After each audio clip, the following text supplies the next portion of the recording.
Hello, hello, good morning sa inyong lahat. Alas 4 na ng madaling araw.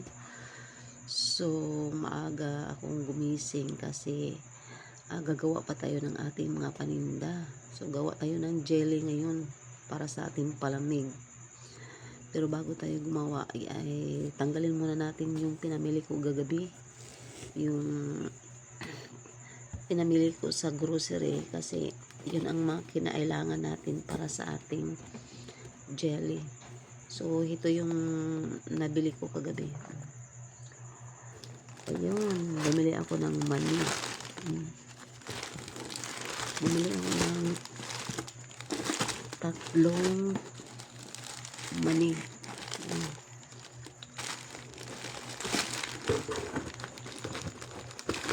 Ayan. Ayan. Lagay lang natin dyan. Tsaka 3 kilo ng sugar.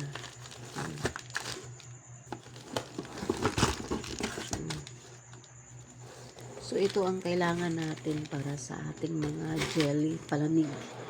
Hindi tayo gagamit ng magic sugar kasi hindi maganda sa katawan yung magic sugar. So, mayroon tayong all-purpose cream. Gatas mo na. Ito, mayroon tayong condense, 4 na condense at mayroon tayong 10 evaporated milk. At saka mayroon din tayong mga ice candy wrapper at mayroon tayong gulaman. Yung binili ko buko flavor, buko pandan flavor. Tapos ito yung mga pinamili ko na mga all-purpose cream.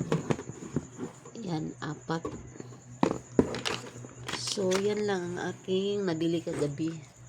So ito yung gagamitin natin ngayon para sa ating jelly flavor or gulaman na palamig. So, halina ka na guys. Halina tayo guys. Samahan nyo akong gumawa ng palamig na gulaman. Saka pala guys, so, kumakain ako ng luya kasi medyo maano yung lalamunan ko. Makati. Kaya ginawa ko, kumain ako ng luya. Kasi para mawala yung kati ng lalamunan ko. So, ito na yung gagawin nating palamig guys. Niluto ko ito kagabi, yung gulaman, para ngayon matigas na siya. So, ito na siya. So, ang gagawin natin, slice lang natin siya. So, ganito lang ang gagawin natin. Slice lang natin siya ng manipis para makasya siya doon sa ating imbudo. Ganyan lang.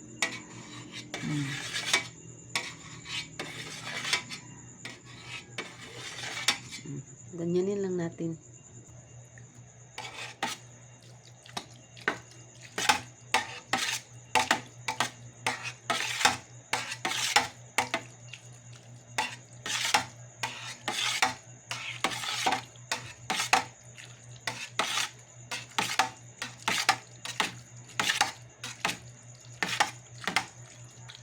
So, malapit na tayong matapos sa pag-slice. So, ito lang, ganyan lang, para madurog. Para magkasya siya sa ating imbudo. Ganun lang. Di bali kung anong ma-size niya. Ma-square or ma-horizontal. Basta importante, makasya siya sa ating imbudo.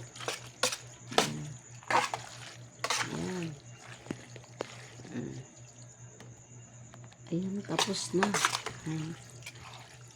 So, transfer natin siya sa ating container para paghaluin natin ang gatas at saka mga ingredients. Ito.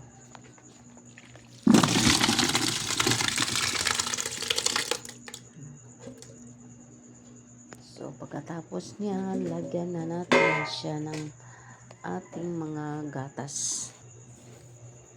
So, ito na yung ihalo natin sa ating jelly. Isang ganito, all-purpose. Dalawang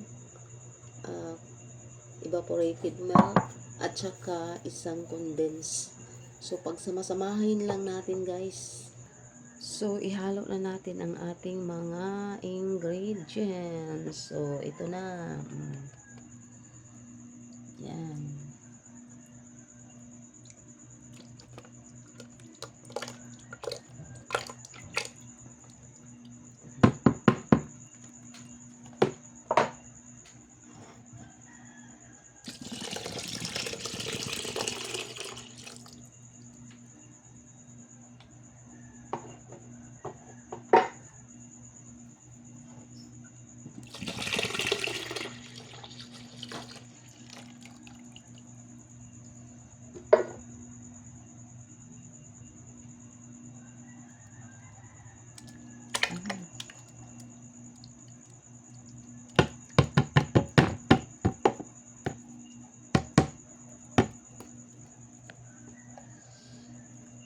At syempre, ang ating asukal. Ito yung asukal natin. 1 kilo yan.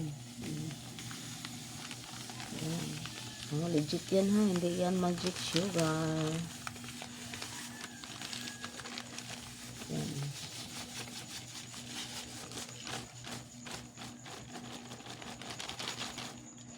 So, ayan. Paghalo-haloin.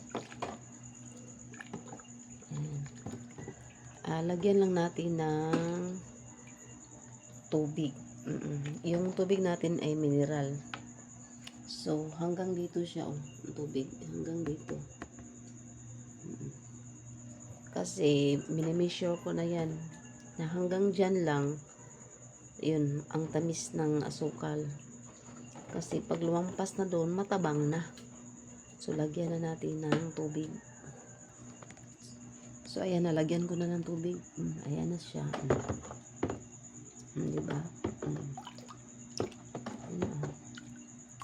Kasi, pag punuin mo to, matabang na. Oh. Minimeasure ko na yan kung hanggang saan ang 1 kilo. Aabot ang tamis ng 1 kilo. So, hanggang dyan lang siya. So, i-repack na natin ang ating gulaman. So, ayan guys, mag-repack na ta. Ayan lang.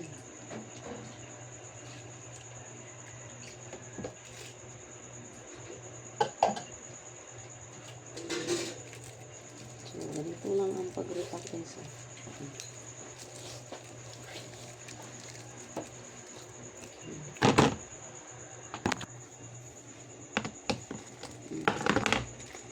Ito yung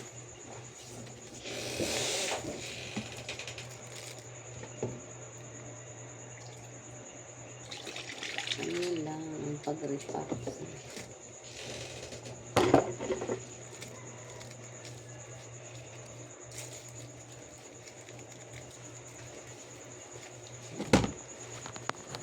So, ganyan lang ang pag-repack guys. So, thank you for watching. Don't forget to like, share, and subscribe my channel, YouTube channel, and follow my Facebook page, Berna Salazar Abadjis. So, thank you for watching.